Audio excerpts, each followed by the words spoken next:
আমি যা করছি তা আদৌ সঠিক নয়।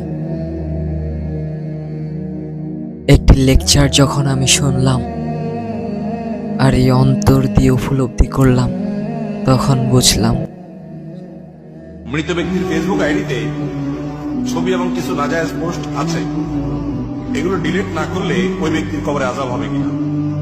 দেখুন, জীবদ্দশায় যদি কেউ কোনো হারাম জিনিস ফেসবুক ইত্যাদিতে রেখে যায়, মৃত্যুর পরও যদি সেগুলো চলতে থাকে এবং মানুষ দেখতে থাকে, তাহলে অবশ্যই মৃত ব্যক্তির আমলনামাতে গুনাহ লিখতে হবে, গুনাহ লিখিত হবে এবং গুনাহ যুক্ত হতে থাকবে।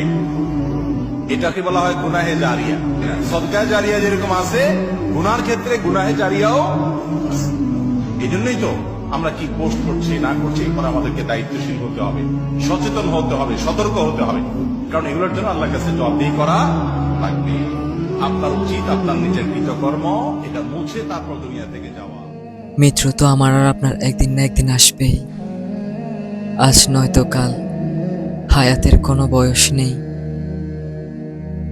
এখন তো বুঝতে পেরেছেন, আমরা যা করছি, আমরা যা দেখছি তা সম্পূর্ণরূপে হারাম।